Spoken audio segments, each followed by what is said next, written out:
есента од страна на апликацијата Мој воздух за број на денови секоја година каде што PM10 частичките го надминале дневниот лимит.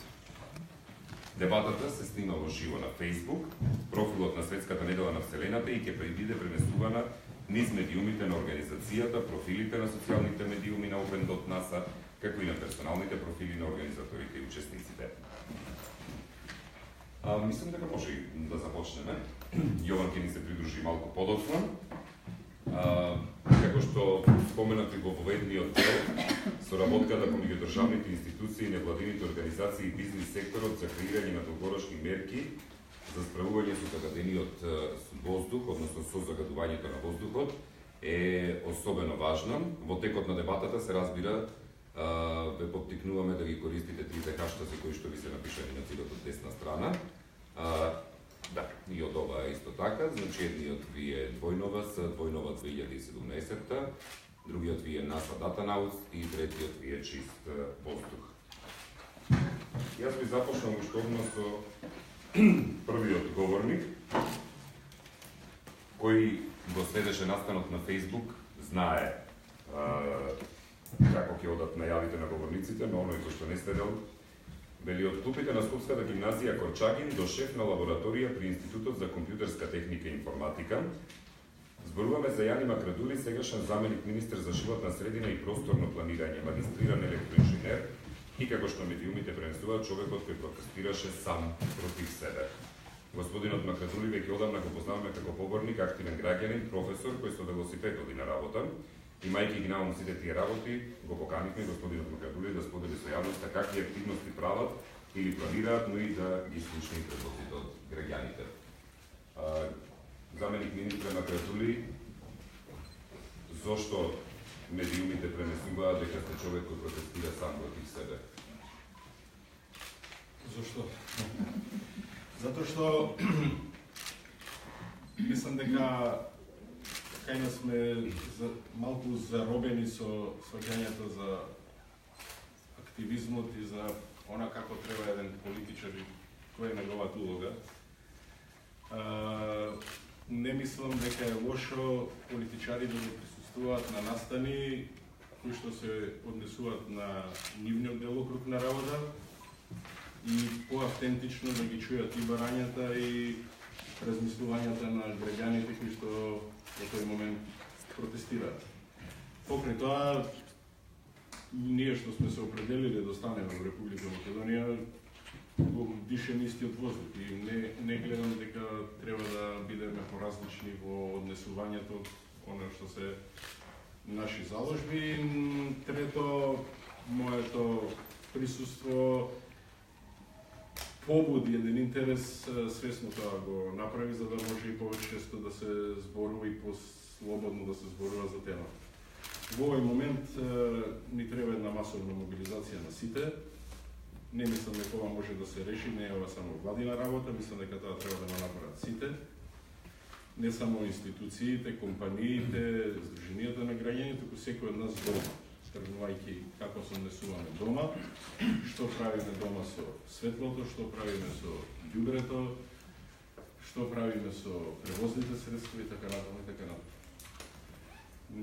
Мораме да го смениме синдромот и навиките, дека кога ќе поминеме Сава некаде на запад, сите знаеме како треба да се однесуваме, а овде кога ќе се симнеме од Сава надолу, влегуваме во една лоша навика.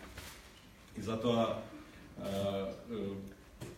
целиот мој ангажман и целиот живот сум бил искрен и отворен, и затоа протестирав не против сам себе, туку протестирав за тоа дека заеднички да влеземе во борбата за чист воздух, односно за ист, а тоа чето во заграда добре која не го оствари.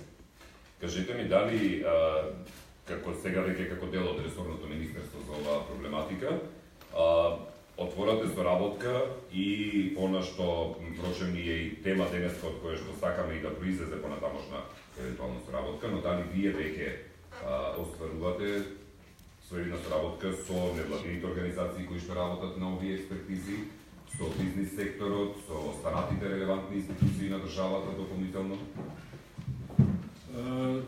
Секако јас обично овие денови почесто го користам тој збор. Јас го мрзам зборот за прв пат, како што ќе се спротивставам на тоа дека не е точна информација дека за прв пат ќе бидат објавени податоците.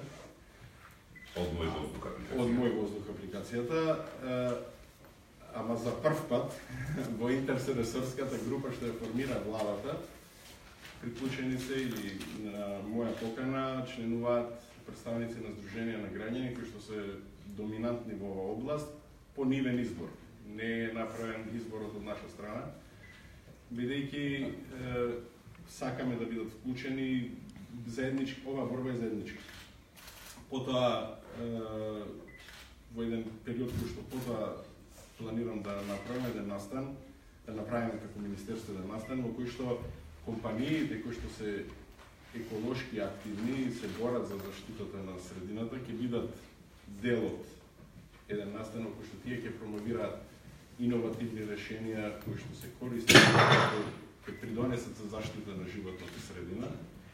И на тој начин ќе анимираме пошироко јавност и ќе зборуваме за она што јас често го хаштагирам кај мене, а тоа ќе зборуваме за екоприбор. На Македонија не ги треба ме предупреден да не зборувам за политика, не зборувам, него на Македонија не и треба нити платформа некоја поврзана со соседните земји, туку треба една платформа екоприбор во која што сите ние ќе се вклучиме ако сакаме ова работа да успее. Јас често го цитирам Леонардо Ди Каприо, оваа работа не е хир на Леонардо Ди Каприо и заложбите што тој ги прави, туку е нешто што е неминовно и не е ни опција веќе, туку е нешто што треба да го реализираме.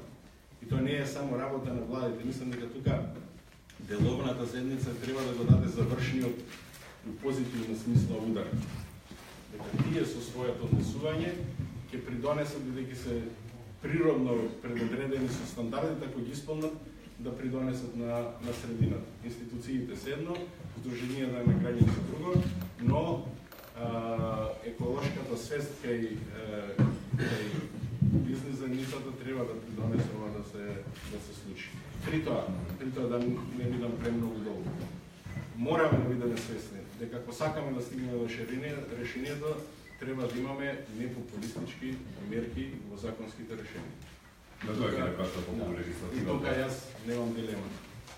Треба да се прво, она што од ФИОКа го најдовме ратификацијата на Парискиот договор го извадивме и тоа е веќе во собраниска процедура заради тоа што не работи од други причини собранието, инаку веднаш ќе биде ратификуван Парискиот договор, во кој што сите практично граѓани ќе добиеме обврска како да се однесуваме и она што треба да го правиме. Во рамки на активностите од ИПА средствата ќе се изработи закон за климатски акции, климатски промени. Практично климатските промени се чадор на сето ова што го зборуваме. Тоа не е и ова не е изолирана работа. Кога зборувате за загаден воздух, тоа може да дојде од земјиштето во Охис, што доаѓа, може да дојде од други причини, за кои што тука има и мои соговорници кои што се и упатени доволно, да не ги отвараме сите теми, но доаѓат и од комшиите наши држави. Значи, тоа е еден интегриран проблем кој што доаѓа од различни извори и пристапот во решавањето мора да биде интегриран со законски решенија, со измени на некои нелогичности кои што сега постојат и со некои обврски кои што мора да се наметнат, бидејќи ако ставите само на совеста, не го правиме тоа често. Туку напротив, треба да влеземе во една законска рамка. Ќе дадам примери, тука ќе завршам. Краков е еден од поголемите градови во Полска, Полска е земја членка на Европската унија, направен покрај рудници на јаглен и се грееле луѓето на јаглен. Полска како земја членка на Европската унија донесе одлука до 2022 година. Тој што станот нема да го промени начинот на загревање од јаглен во друг извор, ќе му се одземе од општината и ќе се стави на лицитација. Тоа е непопуларна мерка, може би, на прв поглед, но долгорочно корисна за граѓаните што живеат таму. За следната панелистка, кога ќе се спомене името на Ели Пешева, не може да не асоцира на сите светски награди и кански лавови кои заедно со New Moment ги имаат донесено во Македонија. Би ја представиле како деловна жена и мајка, што веќе говори за спектарот на способностите со кои располага, како и предизвиците со кои се поименно се соочува. Но покрај се, Ели Пешева е членка на О2 коалицијата за чист воздух, чијашто мисија е преку сите форми на граѓански активизам да обезбедат чист воздух во согласност со домашните и меѓународните стандарди на целата територија на Република Македонија во текот на сите 365 дена во годината. Ели како представничка и дел од граѓанските активисти, впрочем на коалицијата за чист воздух, на сето она што го спомена заменик министерот Махрадули, дали се отвораат вратите на граѓанските активисти, се она што го изнесуваа на улица, да го изнесат во просториите на државните институции, да биде слушнат гласот и конечно да се нешто да почне да се функционира, за да може сите да го дишеме чистиот, без Ч и истиот воздух. Така е. Нема да кажам дека за прв пат ни се слуша гласот, затоа што нас како граѓански активисти не ни е идејата да ни се слушне гласот, туку заедно да бидеме партнери и заедно да направиме мерки активности кои што можеме да ги реализираме секој во својата сфера, а тоа да има долгорочен бенефит за сите нас, се разбира. Убаво кажа таму ние како граѓански активисти, значи успеавме прво меѓу себе да се обединиме, што го сметаме за голем успех како граѓански иницијативи под О2 коалицијата влегуваат можеби 16 други граѓански иницијативи помали од целата држава и се разбира и индивидуални граѓански активисти и заедно секој во својата општина, секој во својот сегмент успеавме некако да направиме еден план за воиднина. Задоволни сме што остваривме повеќе пати средби со институциите, значи да не бидеме преоптимистични, да бидеме реалистични, дека можеме заедно да направиме една добра стратегија. Ние ова сакам и не сакам да го прекинам заменик министер, за да кажам дека маршот што го организиравме пред владата, значи не беше протест, туку беше марш. Значи сега кога влегуваме семантички, ние не протестиравме, туку марширавме за чист воздух. Ги поканивме сите представници на политичките партии, се појавија тие што се појавија, значи, но за нас како граѓански активисти е многу интересно, тоа би сакала можеби понатаму и со публиката да го дискутираме моментот во кој што екологијата одеднаш се појави во сите политички програми за овие локални избори. Јас не велам дека тоа не е добро. Можеби да отворам дискусијата колку е тоа искрено и колку е тоа темелно. Ние како граѓанска иницијатива веднаш, значи по стапувањето на новата влада, доставивме еден пакет кој што го направивме од предлог мерки, кои што се итни, кои што се краткорочни и кои што се долгорочни. Морам да се оградам тука дека ние сме граѓански активисти, мислам како што кажа, јас работам во маркетинг агенција, ние не сме химичари, не сме информатичари, ние не сме еколози, ние сме луѓе кои што седнуваат заедно, си доделуваме кој што ќе прави, читаме и закони, и странски искуства и се видуваме во нашиот сегмент, во нашата сфера, тоа да му најдеме некаква примена. Значи, тој пакет мерки што го предлагаме, го доставивме до владата и до министерството и до државниот инспекторат, а сега веќе имаме она што ние си го нарекуваме платформа за чист воздух и која што ја поставуваме, значи, до сите кандидати за градоначалници, значи нашите партнери во О2 коалицијата го прават тоа во останатите градови из Македонија, но и во општините низ Скопје, а ние како коалиција О2 тоа го правиме со кандидатите за градоначалници на Скопје. Се надевам дека во четврток веќе им се доставени тие барања и се надевам дека до четврток, кога треба да биде подпишувањето на изјавата, дека ќе се појават сите и дека ќе навистина ќе покажат искрената намера за подобрување на оваа состојба. Значи, таа изјава и таа така наша наречена платформа, знаете, нема правна рамка, но има морална и етичка рамка во која што секој од потенцијалните градоначалници се обврзува, значи, со својот кредибилитет кој што ќе го носи доколку дојде на таа функција, дека ќе направи се што е во негова или нејзина моќ да работи за доброто на сите граѓани. Во делот на, да речеме, на транспарентноста на информациите, значи, и бидејќи си ми поранешна колешка и новинарка, значи кога ќе се бара информации многу тешко се доаѓаше, особено во делот на Министерството за животна средина и просторно планирање, официјални јавни информации за загаденоста на воздухот или за причинителите. Дали во подготовката на сите тие документи во делот на платформата, да речеме, располагавте со доволно информации кои од јавен или отворени податоци од јавен карактер кои што можете да ги искористите во предлозите кои што ги понудивте. Затоа што граѓаните единствено што можат да дознаат во делот на темата за која ние разговараме, можеби затоа што се најпопуларизира апликацијата Мој воздух, па преку неа и ги дознаваат много за основа на мерните станици кои што се поставени низ Република Македонија, не на секаде и не во сите населени места. Пристапот до информации, значи не можам да кажам дека е ограничен, ниту пак дека е комплетно отворен, зависи на која институција и се обраќате. Значи, она што е многу интересно што нас ни се приклучија луѓе кои што работат во тие институции, но нормално не сакаат нели да се експонираат. Морам да признам, се служиме со сите мерки за да стигнеме буквално да стигнеме до податоците кои што не интересираат. Прашуваме, упорни сме, тоа што е отворено и што може да се стигне до него, да.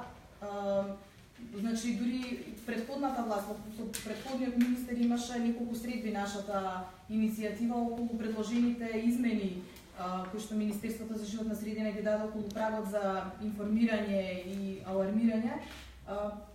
Од тогаш нема мрднато, меѓутоа мислам дека тоа ќе мора да биде една од првите работи кои што ќе треба сега заедно да ги договориме, бидејќи тие мерки тие измени кои што тогаш ги предложи Министерството за нас беа фрапантни. Значи, ако Светска здравствена организација, например, препорачува, прво да се разбереме, нема безбедна граница за PM10 и PM2,5, значи, во секоја вредност е опасна, но да речеме некаква граница е 50 микрограми на метар кубен, кај нас препораката од Министерството беше 250.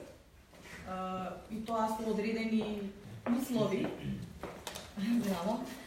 со одредени услови, не знам да нема промена во временските околности, 3 дена, работни денови, неработни денови. Ние дадовме наш предлог, бидејќи за нас беше фрапантно зашто би имале ние 5 пати поголема вредностна граница. Меѓутоа, доколку немавме луѓе кои што го следеа тоа, кои што нели на крај на краиштата ќе ни го објаснат и ќе не информираат, па да седнеме заедно и да ги споредиме графиконите, кај сме ние, каде е светот, каде е Европа, што препорачува Светска здравствена организација и при тоа, знаете, да се бомбардира јавното мислење дека да, и во Лондон и во Париз себе има вонредни мерки.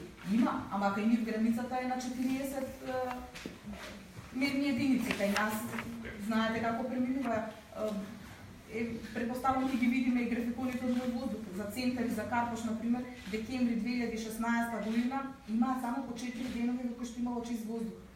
Значи, никаква реакција, никакво алармирање, никакви мерки. Прскањето на улиците, значи статистички и научно докажано дека е само краткорочен ефект кој што нема никакви долгорочни мерки, то само на улицата на тоа што се прска, особено не при загадувања и нивоа како што ги постигнува Скопје во зимски период посебно. Добре, да дадемо посакуваме и на Јован, но се надавате подоста кај вас. За следниот панелист, кога ќе најавиме добитник на 6 Microsoft MVP награди, предприемач, лидер и дефинитивно најголемиот тимски играч, повеќе од јасно е дека го најавуваме Хајан Салманов. Како основач на Hasselt и HyperArrow, во изминатите години активно покажува и докажува како IT компании креирани во Македонија успешно нудат квалитетни производи со светска намера. Покрај се, Хајан е огромен поддржувач на македонската IT сцена, но и на стартапи и студенти кои во и надвор од рамките на неговата компанија ја заслужуваат неговата поддршка и признание. Според Хајан, IT секторот може да помогне на повеќе од еден начин и секако дека треба да е заснапен во решавање на овој проблем. Клучниот момент според Хајан е иницијативата која што е за сериозно решавање на овој проблем треба да биде застапена од сите засегнати страни. Хајан за јавноста која што следи, која што не е многу упатена во целата оваа приказна, како IT секторот може да биде клучен во решавање на сериозноста на овој проблем? Огнен, ти благодарам за прашањето и пред се јас би сакал да се заблагодарам за тоа што IT секторот е вклучен во дебата, во ваква дебата. И дури сметам дека IT секторот е овде вклучува многу поактивно во вакви слични дебати кои што, нели, каде што можеме да помогнеме и да приложиме свое знаење иновативно во решавање на проблеми кои што се од, нели, општ карактер и за сега цитат. Драго ми е што јас сум представник на IT секторот, а исто така драго ми е тоа што гледам дека 1/3 од луѓето се тука баш од IT сектор, луѓе што ги препознавам онака по фаца, што викаме. Тоа укажува на фактот колку сме заинтересирани во суштина да се вклучиме во решавање на вакви проблеми. Најпрвен би почнал од тоа дека денес сме сведоци сите на светски рамки дека технологиите и IT секторот се клучни во решавање на глобални проблеми, локални проблеми и секако вид на проблеми со кои што се, нели, соочува светот. Фактот зашто IT секторот толку напредува во суштина е неговата уникатна можност да биде клучен дел во различни сегменти во било која сфера, во било која индустрија. Она со кој што ќе почнам е во суштина свеста. Мој воздух апликацијата е еден многу добар пример како сите станавме посвесни за проблемот кој што ни се случува. Да, веројатно одредени организации или тие кои што ги следат овие проблеми знаеле и претходно, но сега целата јавност знае. Значи сите можат од апликација да видат баш во овој момент колкава е загаденоста. И нели тоа да ги поттикне за да делуваат на било каков начин. Значи започнувајќи од дискусии за самиот проблем, па се до евентуално, нели, наоѓање на конкретни решенија.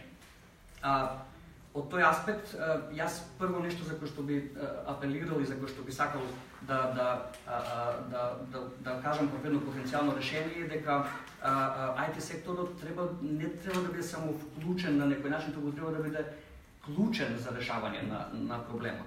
Во моментов имаме неколку мерни станици кои што даваат поprilično висока точност, но конкретно баш со Горијан и разговаравме на темата.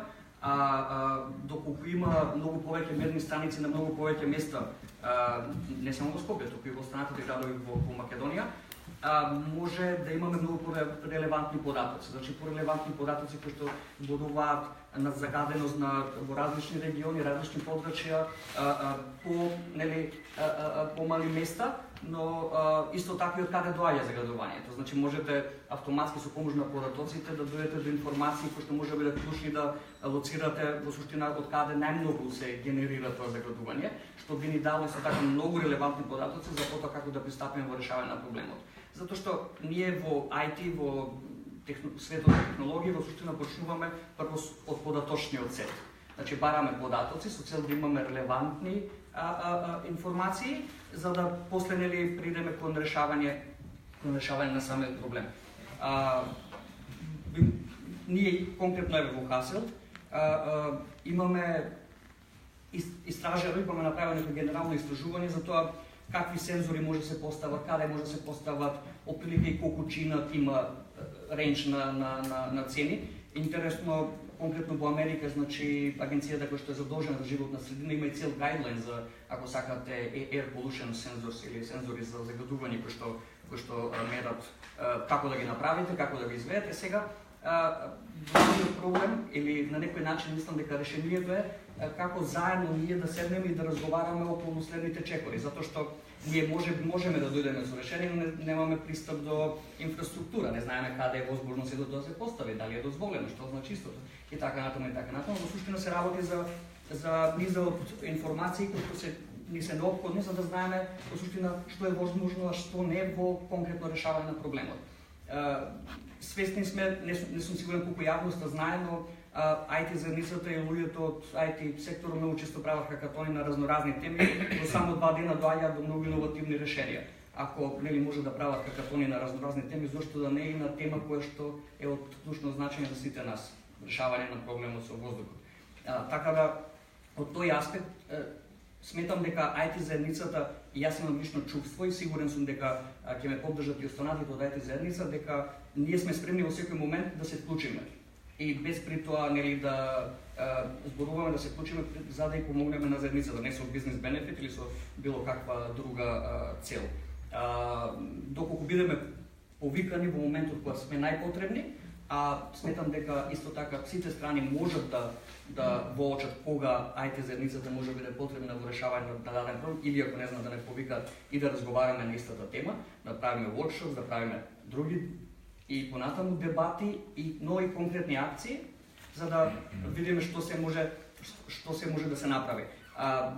Многу лесно можеме денес да дојдеме до податоци на светско ниво како во различни места, различни градови со помош на технологија се решаваат овие проблеми. Не викам дека ние сме, не знам, некоја држава или некој град кој што има огромно, не знам, ресурси, располага со огромен сет ресурси или инвестираат во стотици милиони или билиони во решавање на вакви проблеми, но сепак сметам дека имаме начини како да го направиме ова. Моje размислување, да не должам премногу, е тоа што мораме да размислуваме долгорочно да го решиме проблемот и како да искористиме технологијата не само за да не чува свесни за тоа што се случува околу нас, но и за обрзување во решавање на проблемот, затоа што технологијата тоа таа која што ни помага во побрзо решавање на проблемот. На крајот на денот, нели, технологијата сама по себе нема да го реши, туку ние треба да ја искористиме неа, но сепак и со краткорочни мерки.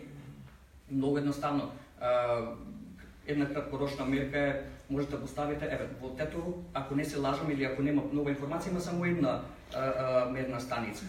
Колку е релевантен тој податок за цело Тетово, во суштина што, нели, така да можете да ставите сензори на автомобили кои што се движат и имате податоци од терен во движење од различни геолокации и на база на истото можете да знаете во било кој момент во суштина колку е загадувањето. И тоа е нешто кое што може да не насочи многу подобро во решавање на самиот проблем. Мисијата на Фондот за иновации и технолошки развој е поттикнување и поддршка на иновацијската дејност во микро, малите и средните предпријатија за остварување на заврзан технолошки развој, базиран на трансфер на знаење, на истражување за развој и на иновации што придонесуваат за создавање нови работни места и за економски раст и развој, истовремено подобрувајќи бизнис околината за развој на конкурентските способности на компаниите. Ни се придружи пред малку директорот на Фондот за иновации и технолошки развој, господинот Јован Деспотовски, кому посакувам добре дојде и во овој дел ме интересира креирањето на иновации од приватен и јавен карактер и вклучувањето всушност на бизнис секторот во целата оваа проблематика што ја разговараме на денешната јавна дебата. Благодарам за поканата. Прво извинете за обяснението, имав претходно некои обрски кои што требаше да ги испочитувам.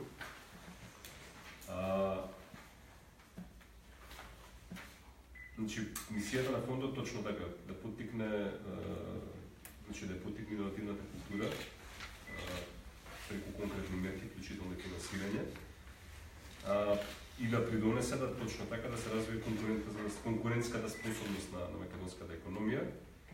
Бидејќи знаеме, нели, конкуренцијата е таа која што всушност е клучна утре при приклучувањето утре на Македонија на пазарот на Европската унија и на глобално ниво. Оно што е новитет, да кажеме, пред последните месеци или два е тоа што се обидуваме мерките што ги имаме за поттикнување на таа конкурентност, за финансирање фактички на малите и на средните предпријатија, да ги насочиме покрај самата економија, значи да се обидеме да обезбедиме дополнителен ефект во решавање на конкретен проблем во нашето општество. Бидејќи точно се слагам, тоа што кажа претходниот соговорник, треба да најдеме начин како креативниот сегмент на економијата, индустријата, IT индустријата во конкретниот случај, меѓутоа во секој сегмент на индустријата има креативен елемент, да го искористиме на начин на кој што ќе ни помогне да дојдеме до ново решение за решавање на еден конкретен наш проблем. Зборувајќи на темата загадување и загаден воздух, со Јани веќе во изминатиот месец, може би повеќе, разговараме на темата како малите и средните предпријатија во соработка со невладинен сектор и креативните поединци. Под креативни поединци не мислам само на индивидуи, мислам исто така на дел од академската заедница која што треба секако се вклучи во целата приказна и во целиот проект, да ги искористиме да понудат конкретно решение. Значи не збориме само за начин на методологија на мерење, и следење на проблемот, меѓутоа и начин како да се обидеме тој проблем да го намалиме. Не мислам дека со една интервенција или со една акција проблемот ќе го решиме, меѓутоа мора да почнеме да работиме на негово намалување. Значи во фаза на развивање сме ќе искористам оваа прилика да го споменам да го најавам, во фаза на развивање сме на подготовка фактички на еден повик, со кој што ќе финансираме конкретни технолошки решенија, може да бидат најдете сферата, неспорно. Конкретни технолошки решенија за намалување на загадување. Значи со колегите од UNDP малку разговаравме минатата недела за тоа кои се нивните искуства во слични вакви превари, челенџи. Ние го крстивме од два челендж, меѓутоа ни кажа дека не било упатно да биде со англиски јазик, па го преименувавме во два на превар, односно во два предизвик. Значи, како што кажав, идејата е преку конкретна финансиска помош да се поттикнат во конкретниот случај компаниите во соработка, значи повторно потенцирам, значи во соработка со невладиниот сектор и поединците, да понудат конкретно решение кое што ние со финансиски средства ќе го поддржиме, да може кое што решение на крајот на денот треба да донесе до намалување на загадувањето на воздухот конкретно. Значи не зборуваме за инструменти и мерки, софт мерки за намалување, зборуваме за конкретно решение кое што ќе го во дадена ситуација, во дадена микросредина ќе видиме како ќе бидат предложените концепти. Конкретно ќе придонесе да се намали загадувањето. Велам, тоа е наш придонес, ресорот животна средина си е во Министерството, не се обидуваме да го земеме в тој сегмент, меѓутоа работиме, велам, сакаме да поттикнеме иновативната култура кај генерално кај општеството, кај сите сегменти, меѓутоа тоа поттикнување да не биде само по себе, само заради економски бенефит, меѓутоа тој економски бенефит, кој што неспорно мора да постои за сите кои што ќе се вклучат, исто така да биде ставен на некој пошироко општествено добро. Бидејќи на крајот на денот, ако зборуваме стриктно аспект на парите, реално проблемот со загадување на воздухот е чини државата многу. И затоа сметаме дека вложувањето на јавни средства во наоѓање на решение кое што ќе го намали загадувањето, на крајот на денот носи и финансиска добивка за државата, зборам пред се за фондовите за пензиско и за здравствено осигурување. Не знам дали има мерење направени воопшто колку не чини загадувањето на воздухот, особено во Скопје, меѓутоа претпоставам дека кога ќе се измери тоа бројките ќе бидат фрапантни. Така да нашата идеја, мисија, мотивација во целиот овој проект е велам, значи работејќи си нашата работа да се обидеме да обезбедиме додадена вредност, значи да обезбедиме решение кое што ќе даде, односно кое што ќе на крајот на денот ќе има како резултат намалување на загадувањето.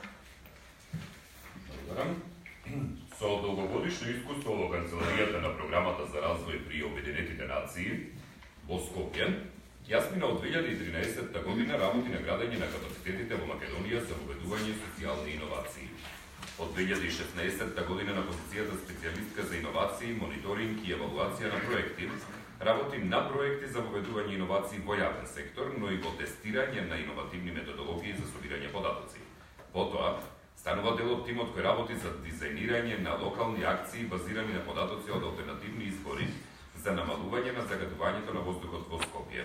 Јасмина Белчовска-Васевска, на наше задоволство и наша соговорничка панелистка денеска.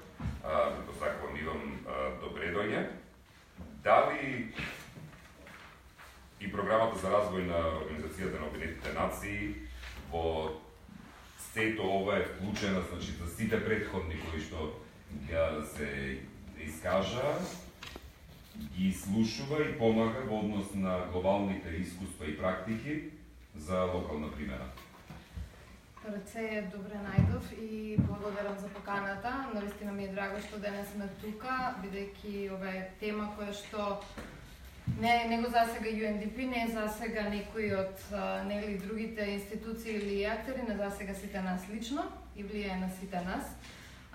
Секако дека UNDP работи, меѓутоа не само на ова поле, UNDP генерално има за цел и мандат да работи заедно со институциите на унапредување и развој. и секако што ќе допринесе за поквалитетен живот. Што друго би било поквалитетен живот ако не чист воздух, нели? Исти чист. Така да тоа секако е дел од нашите активности. Како што и најавивте, UNDP веќе повеќе години, значи од 2013 со самото формирање на регионалниот центар за социјални иновации, работи и поттикнува иновации и секако соработка со пред се невладиниот сектор и приватниот, меѓутоа и пред се најакнење и соработка со индивидуалци. Конкретно во ова поле од декември минатата година почнавме и специфично да работиме. Многу интересно како дојдовме на одлука да почнеме да го работиме конкретно ова, и навлегува во дел од поентите кои што претходните соговорници ги потенцира. Значи, веќе 15 години UNDP заедно со Министерство за животна средина ги подготвува извештаите према Конвенцијата на Обединетите нации за климатски промени и подолг период се соочуваме со недостиг на податоци. Значи, постојано ни фалат многу податоци. Кога требаше да се изготвува сегашниот двогодишен извештај, немавме податоци кои што ќе обработат темата на греењето или локалните емисии, локалните загадувачи. Нормално, теоретски и колешката е тука, може да зборува повеќе, има разлика меѓу локално загадување и емисии кои придонесуваат кон климатските промени. Меѓутоа, сакавме да одиме, значи, 5 или колку се станици во Скопје не се доволни, нели, за планирање и дизајнирање на локални акции. Сакавме да инсталираме сензори на автобусите, меѓутоа и тука, значи, се соочивме со првиот предизвик. Од една страна, нели, имаме многу различни сензори кои што можат да се користат, од друга страна имаме се уште, да речеме, институции од кои што мора се да биде официјално, значи, прокси индикатори, индици или показатели, нели, се уште имаме проблем да ги прифатиме. И не успеавме да отидеме со нашава идеја да ја реализираме, значи да поставиме сензори на автобусите за да можеме да мериме какво е точно загадувањето на локално ниво. И тогаш повторно, нели, ќе се надоврзам, добивме понуда од приватна компанија која што имаше решение кој што сакаше да го тестира. И на тој начин направивме истражување како се греат домаќинствата во цела Скопска котлина во рекордно краток рок од 3 недели на 5044 домаќинства. Самите резултати ќе бидат објавени веднаш по локалните избори, кои што ќе бидат проследени и со почетен, ние го нарековме патоказ, како може да се реши загадувањето, односно да се намали загадувањето од греењето на домаќинствата. Меѓутоа, еве, ќе имате ексклузивна можност, бидејќи ни самата дискусија, ќе сакам или не ќе се надоврзаме на некои од податоците информациите што ги имаме, меѓутоа, значи, и во тој патоказ се поместени мерки и предлози од сите можни сфери, почнувајќи од едукација на граѓаните, законски промени и така натаму. Сето тоа е на некој начин институционализирано во тело кое што UNDP го отвори во јули официјално, инаку функционира на пилот проекти веќе подолго време, а тоа е Центар за иновации на град Скопје, каде што не случајно работиме токму на двата најгорливи проблеми во Скопје: загадувањето на воздухот и одложувањето на комуналниот отпад од домаќинствата. Што е всушност Скопје Лаб? Тоа е експериментален простор каде што ќе поттикнуваме и ќе соработуваме со сите на иновативни решавања на нашите секојдневни проблеми. Сметаме дека тоа беше нешто што фалеше, значи ова е се уште пилот проект, функционира сегде во светот, меѓутоа ќе видиме како ќе функционира и кај нас, не мора да значи, нели? Меѓутоа ќе пробаме да ги решаваме проблемите малце поинаку, заедно со сите, меѓутоа носители нема да бидат град Скопје или Министерство за животна средина или институциите, туку ќе бидеме сите ние, пред се како граѓани, а потоа како субјекти, без разлика дали ќе биде невладен сектор или приватен сектор.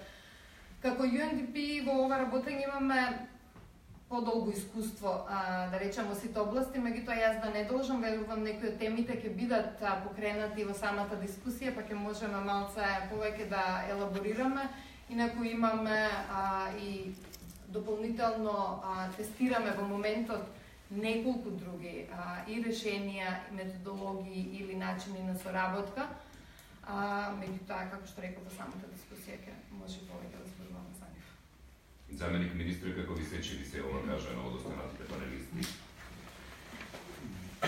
Онака како што го чувствуваме сите ние и онака во насока во која што и јас размислувам, заедно и со UNDP, заедно и со Јован, на некоја средба и со Ели, правецот ни е тој, моментот ни е тој, а во однос на IT технологијата не треба никој мене да му убедува дека тоа е начин за решавање на многу проблеми, тоа сум го уште се борам.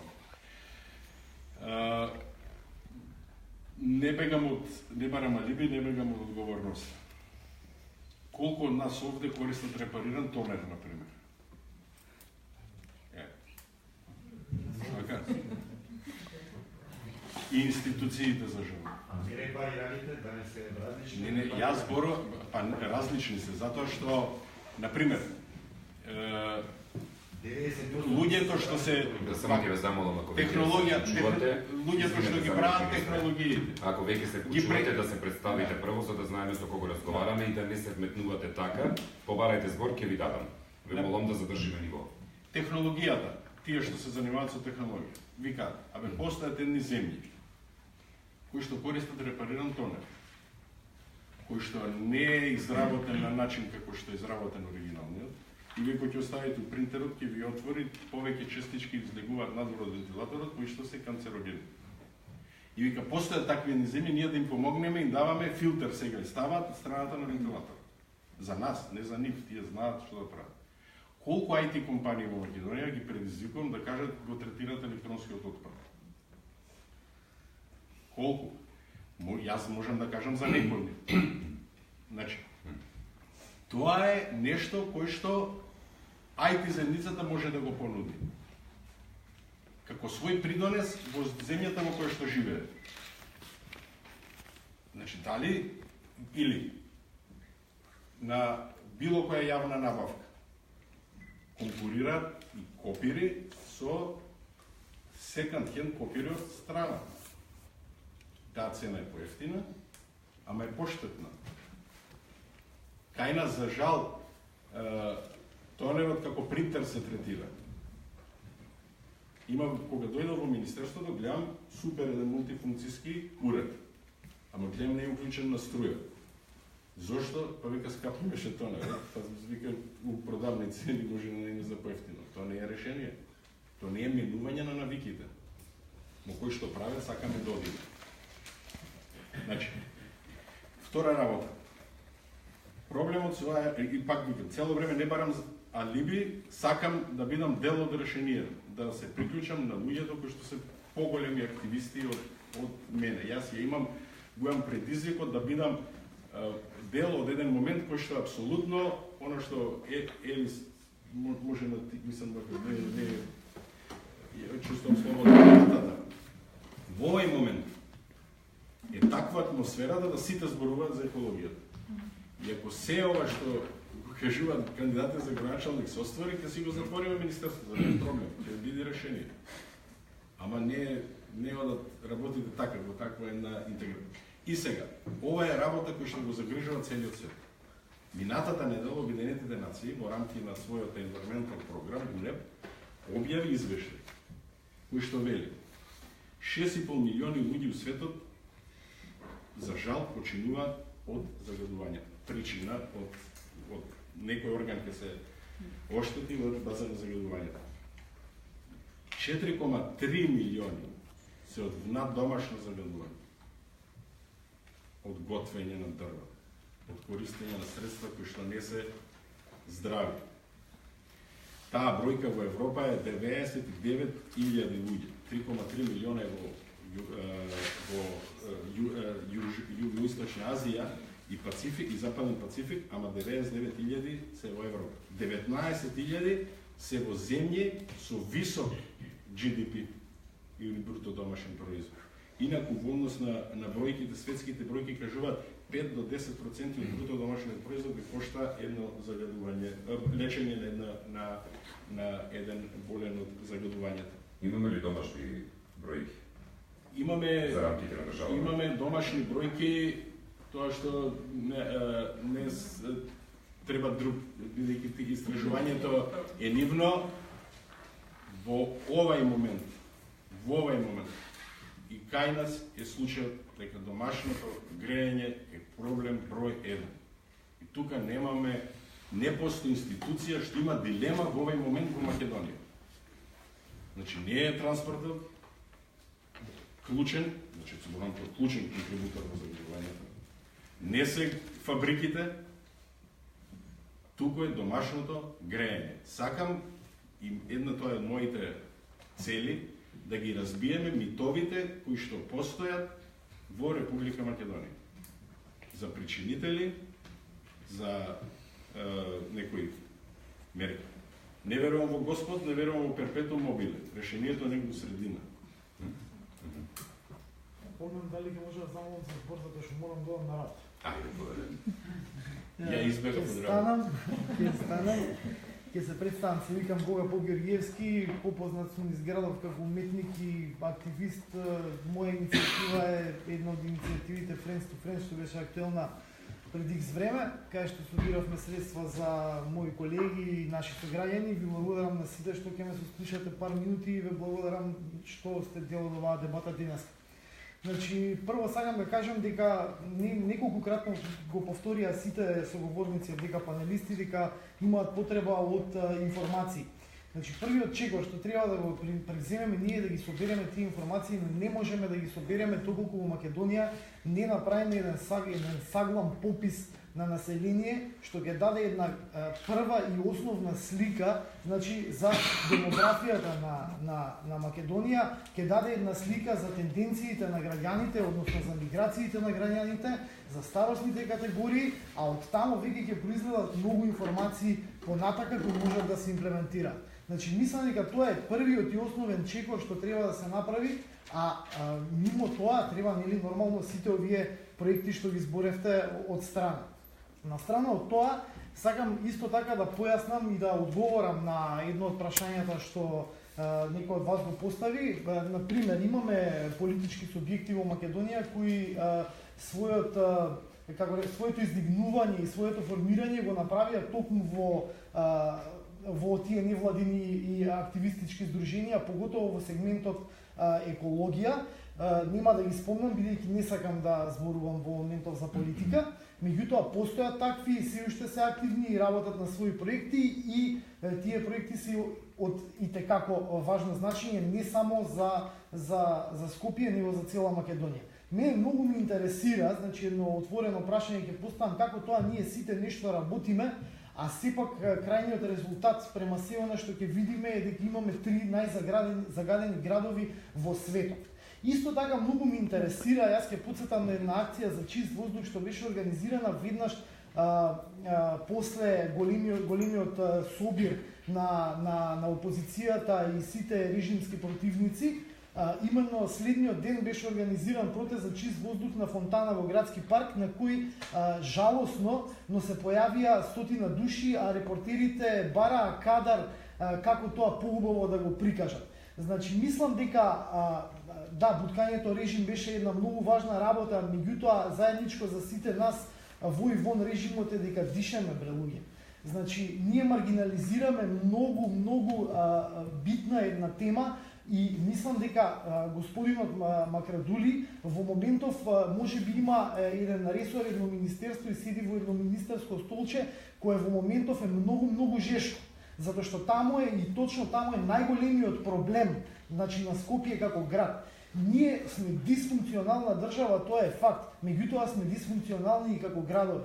Секоја почитно организаторите мислам дека фалат уште едно 2-3 реда министерства позади вас кои исто така треба да функционираат во една симбиоза, па сите заедно да допринесат во својот сегмент, бидејќи тоа не е само прашање на Министерството за урбано планирање и екологија или прашање на Министерството за развој и иновации, него тоа е прашање на сите министерства, затоа што таму вие ќе ги соберете податоците што ги зборите, например податоци кои се релевантни, ќе ги покаже клиниката за онкологија или детската клиника за респираторни болести, каде што фактите што ќе ги добиете ќе бидат фрапантни и тие ќе бидат тие што ќе рекреираат јавната свест во однос на тоа како политички се тера целиот процес во поглед на чистиот воздух.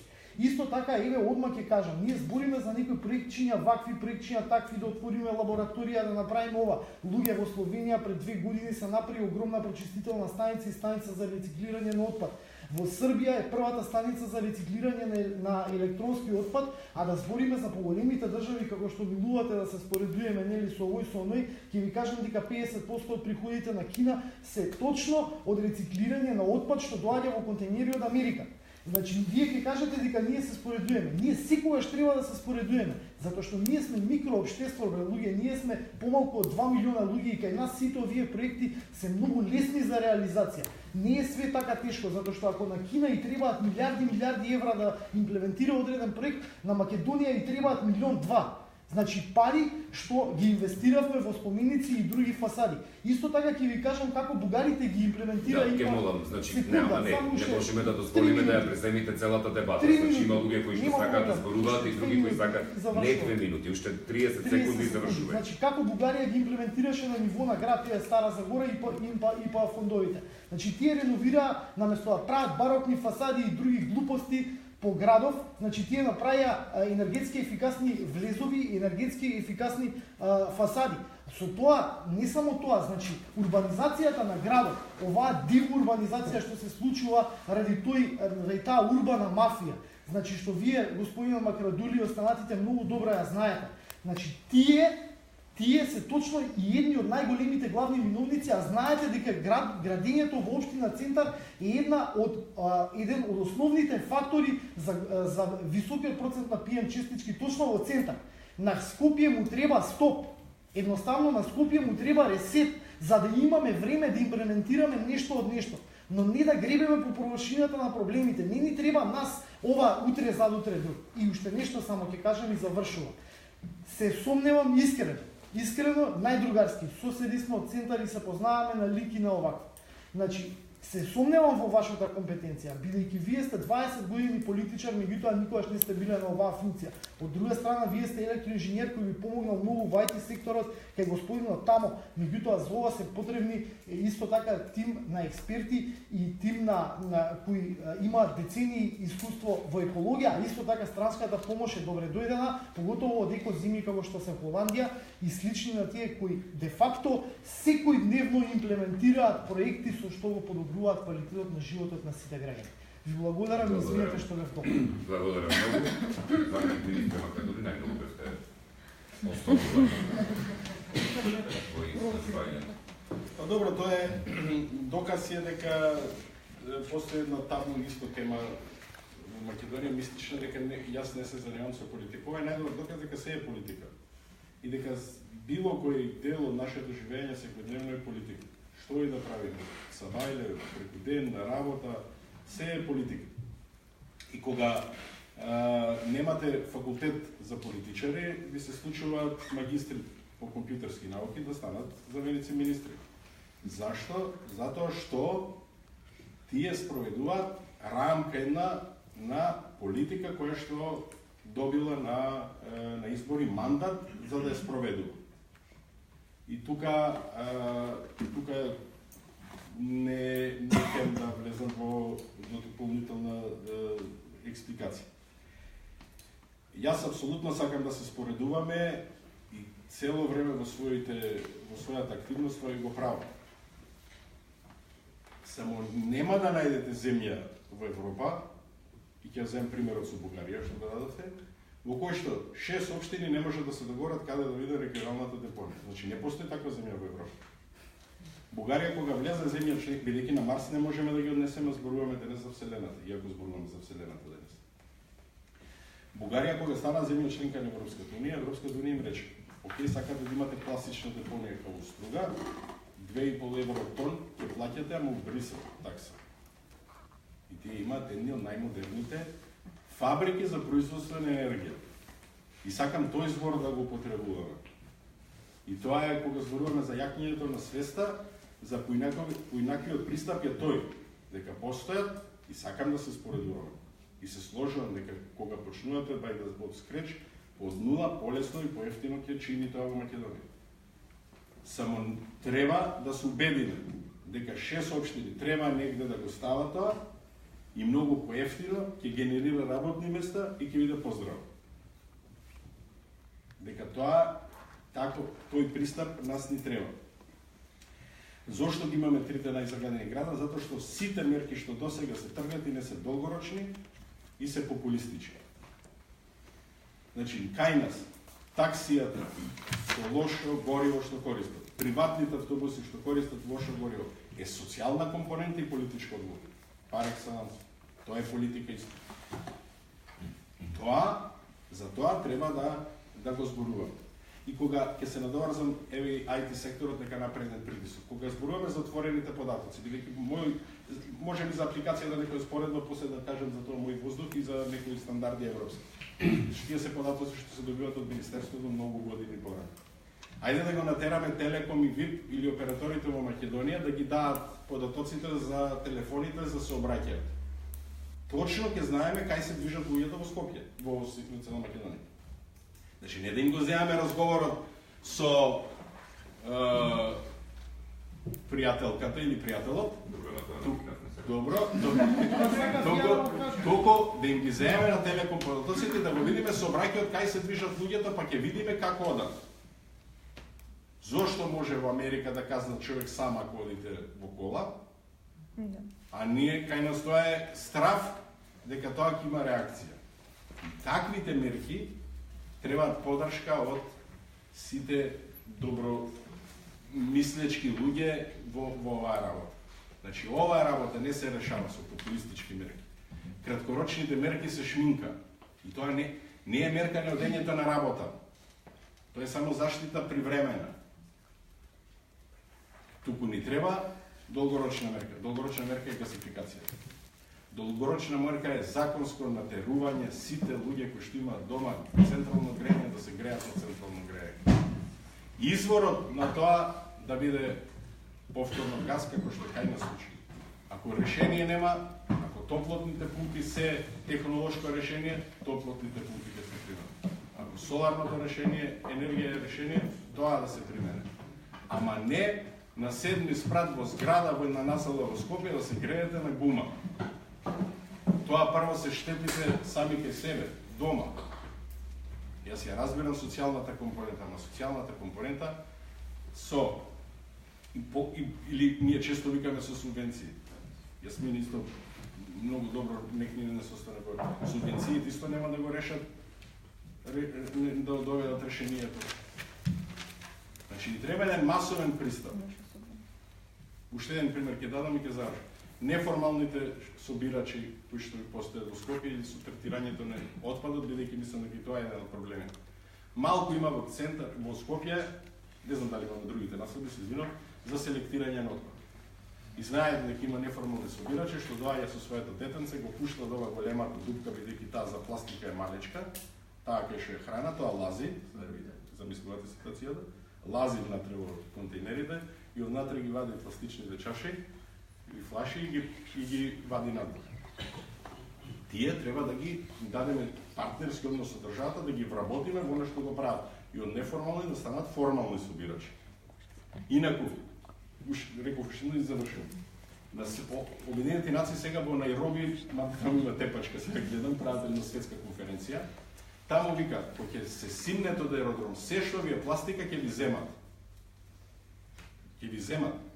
Значи денеска организаторите залепи овде ливчиња, јас обидов да дојдам само со компјутер без хартија, но ми дадоа хартија. Кој е нашиот придонес на секој од нас? Еве, замислете еден ден. Еве, јас зато доброволно се пријавив во една иницијатива од невладините организации под покровителство на шведската амбасада да правиме еден челендж како ќе живееме, дали може да живееме поинаку. Оти прв пат кога дојдов во министерство и ти будала си со точек да ќе ти го краде некој. Чувара? Не, овој преводени. Значи правиме муавет малце. Значи стварно сакам да ги разберам. Тоа ни преска што субаци има милиони идеи да ги намачкаме зградите, ама тоа се све технологии кои што треба со една масовна поддршка и мобилизација да ги направиме. Добре. Ќе дадам прашање кај публиката. Прво, Јасмина, вие ги ја спомена заменик министерот два пати, па Ели, па Жаки, па позади вие, ќе ве посетам прво. Ајде, ќе бидам кратка, значи само би сакала да се надоврзам од целово работење и од целова ситуација во пред Скопје и државата. Мислам дека можеме да извлечеме три главни поенти, инаку морам да не се согласам. Во Македонија не се трите најзагадени градови во светот. А не се ни во Европа. Во првите 10 имаме 3 града, меѓутоа не се трите најзагадени градови. И ги проверував тие податоци, така да мислам дека треба прво и основно мора да престанеме да оперираме со претпоставки. И тоа е мојата прва поента, односно втора, се извинувам. Прва е, сите ние имаме одреден начин на однесување. И тој начин на однесување никој не би требало да не казнува за да го коригираме. Се подразбира дека не се паркира на тротоар, така? Ни треба полицаец да дојде да не казни, па да се навикнеме дека тоа не се прави, а да не зборам на зелени површини. Значи, нашето однесување е наше однесување. И мораме од таму да почнеме. Јас сакам да се споредуваме, сакам да имаме визии и идеали, меѓутоа, откако ќе си најдеме примери, и се согласувам со господинот Макрадули дека секогаш мора да имаме визија, зашто треба да знаеме каде сакаме да одиме. Меѓутоа, мораме да знаеме што имаме на терен, кои сме ние пред се и како работиме и што правиме. Значи, тоа е првото нешто од кое што треба да тргнеме. И тука се идеите за бизниси и идеите за активности и на невладиниот сектор и на бизнис заедницата, а секако идеите и за сите нас што треба да ги адресираме. Втората поента ми е, не смееме и мораме да престанеме да работиме со претпоставки. Мораме да почнеме да собираме податоци. И токму и затоа ние почнавме да собираме податоци. Да, имаме многу малце, во овој период тоа беше можно, меѓутоа мора да продолжиме. Значи ние мора да разбереме зашто малите фирми исто така се греат на се и се што. Зошто и како се одвива сообраќај. Каде се движењата? Мораме да разбереме во секое мало кои се најголемите причинители на загадувањето. Мерките не мора да бидат генерални. Мислам, и голем, да речем, и голема фрустрација предизвика и минатогодишното оперирање со пар-не пар. Добро е што не го воведоа. Како ние знаеме дека токму таа мерка ќе го решеше загадувањето? Во лисиче, значи можете да ги видите диаграмите, ќе ги видите во извештајот кој ќе го објавиме. Значи диаграмите на колку домаќинствата придонесуваат, односно од горењето, колку се емисиите, споредено со автомобилите, значи неспоредливи се. Секоја општина, секоја населба и секој од нас треба да почне да функционира на начин на кој што најмалце ќе загадува. И на крај, загадувањето не е нешто што се решава на проекти. Ние мислам дека се претворивме во проектизирана држава или народ и цело време збориме за проекти. Ова е област која што бара тематско решавање. И тоа тематско решавање бара тело и бара учесници кои што прво ќе го разберат однесувањето на граѓаните, второ ќе ги соберат сите релевантни податоци, ќе почнат од негде и постојано ќе почнат да ги решаваат, односно да ги адресираат сите проблеми. Ние, например, имаме одредени анализи на самите податоци од истражување.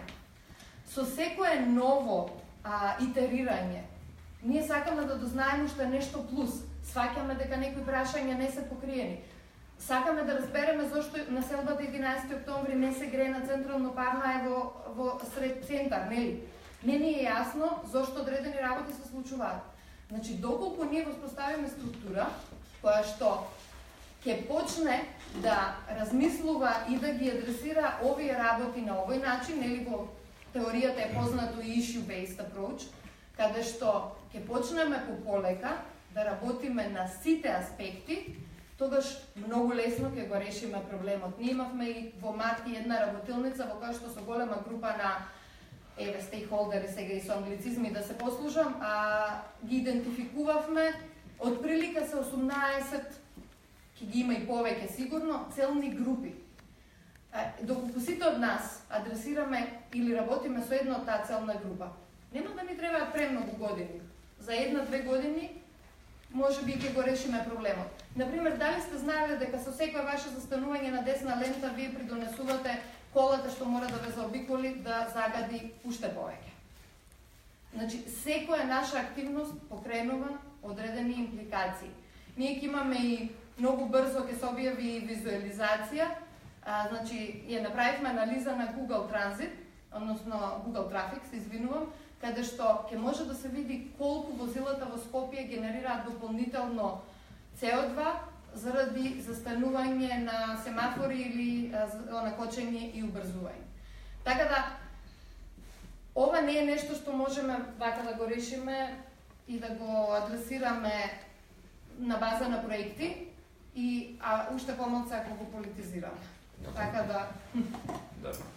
Ели, извини што од тебе ќе почнам со молбата да бидете пократни и по-концизни во искажувањата, бидејќи не остава простор за другите. Само имам една констатација и едно прашање, и тоа е прилика.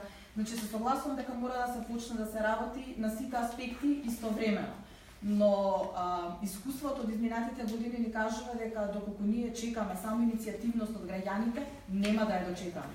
Значи, хаштагот ќе си поцркаме, ќе си остане до крај. Токму затоа, овој момент кој што го спомна и заменикот, социјалната компонента и политичката одлука. Ако домакинствата ни се клучниот загадувач, ако користењето на неквалитетните горива, односно интензивирањето во сообраќајот ни е исто така меѓу клучните загадувачи, 2/3 или заедно колку сочинуваат, а ние имаме, знаете, во последните 10 години, да не шпекулирам, 200.000 увезени автомобили, Господ знае од каде. Како ќе ги исклучите од сообраќај? А тоа да не го покренува социјалниот момент. Како ќе ги натерате луѓето кои што не се едуцирани, кои што на крај на криштата социјално загрозени семејства, да мислат на општото добро? Знаете колку работа не чека тука. Значи, ние да им објасниме проектите, дека им ги објасниме, или да им објасниме, па јас гарантирам дека мнозинството тие луѓе не ни виделе како изгледа апликацијата Мој воздух. Значи, јас случајно на жена која што мислев дека е едуцирана, која што знае, го продаваше својот орман и вика сега ќе го исечам, и ја викам како ќе го исечеш лакирано дрво ќе гориш? А што може да ми се случи? За луѓе кои што мислиме дека се едуцирани, а камоли за оној сегмент од општеството на кој што навистина им недостасуваат информации. Јас не знам како може да се изведат тие промени, таа едукација, а при тоа да не се прават политички компромиси, дека ако им кажете дека сите возила кои што се под Евро 4 ќе бидат исклучени од сообраќај доколку се утврди примерење дека загадуваат или треба да сменат катализатор, а тоа ќе ги чини пари, каква реакција ќе има од тие луѓе? Ако се 200.000, нека не се 200.000, шпекулираме, јас не знам, се обидовме да добиеме ние информација за колку возила се увезени, нормално дека нема такво нешто, ниту пак во каква состојба се автомобилите кои што се увезени, нека се пола од тие. Тоа е една маса народ која што во политичкото секојдневие може да ги направи многу проблеми. Исто така и ова социјално, да кажам, загрозена група на луѓе со кои што треба многу внимателно да се пристапува. Доколку имате, како мислите, мене тоа, например, многу ме интересира. Ние многу сме внимателни, но ние сме граѓанска иницијатива, ние одиме по луѓето и се обидуваме да ги информираме. Но кога од аспект на државата ќе се преземат мерки или санкции, ајде да се споредуваме. Ама јас сакам со Словенија да се споредуваме. Да не се споредуваме со Финска и Шведска, далеко ми се многу. Ние тоа изфрлање на ѓубре од балкон уште не сме го надминали. Или во возење. во возење, па погледнете што беше на стража. Ниту институциите си ја вршат својата работа да чистат и да го обезбедуваат просторот, ниту граѓаните имаат свест. Значи не од нула и не за прв пат, јас не знам од каде ќе почнеме. Али се согласувам дека треба во исто време на сите аспекти и сите заедно, инаку нема да има никаков напредок. Публика, поверете, Жаки. Овака, јас сум Жаклина Димовска, председател на невладена организација Хуман свет, која што се занимава токму со повисока свесност и одговорност. Се разбира на граѓаните генерално. И кога зборувам вака, ме доживуваат општо, не дефинирано, меѓутоа навистина тоа е сегментот кој што навистина ни недостига најмногу. Бидејќи, ако имаме свесност и одговорност, колку и да сме сиромашни, ќе правиме селекција на тоа ѓубрево. Ако имаме свесност и одговорност, органскиот отпад и во урбана, не само во рурална средина, може да се селектира, ниту смрди, ниту загадува, ниту се креираат зарази во контейнерите во текот на летото, бидејќи тоа под влијание на воздухот се разградува и, освен лошиот мирис, создава и зарази. Значи, тоа може многу едноставно да се прави. Стандардот ни е за политичарите, бидејќи велите се е политичка одлука, не е политичка одлука, ние луѓето се цивилизацијски влеговме во замката на политичките одлуки, каде што се криеме зад одговорностите. Значи, ништо друго не е политичка одлука. И политиката е наука која што е створена во последниот век да демистифицира некои категории, кој што, уствари, ги штити оние кои што се поалчните и кои што сакат да заземат позиции и да лечат некои други фрустрации. Значи, кога не недостига одговорност и там. Стандардот е главната работа што не достига, бидејќи вие ако имате стандард и си купите кола, па нема да закадувате, нема да ви требаат филтри. На тоа ни се реперкуира на сите нивоа, конечно и со ова пописот што зборуваше дечкото, нели, миграцијата. Значи, се согласуваме дека е сериозна и длабока работа, но на свесноста. Урбаната мафија. Значи, јас живеам во Водно. На местото на старата градинка, што беше во Водно, се изградија 20 згради. 20 згради. Пред 10 години зборував, бидејќи тогаш почнав во невладиниот сектор, дека кога ќе се изгради некоја зграда, треба да се мисли за трева, за играње на деца, за базенче, за луѓашки, околу секоја зграда. Тој стандард не го направи ниту општина Центар, ниту било која општина во нашава земја.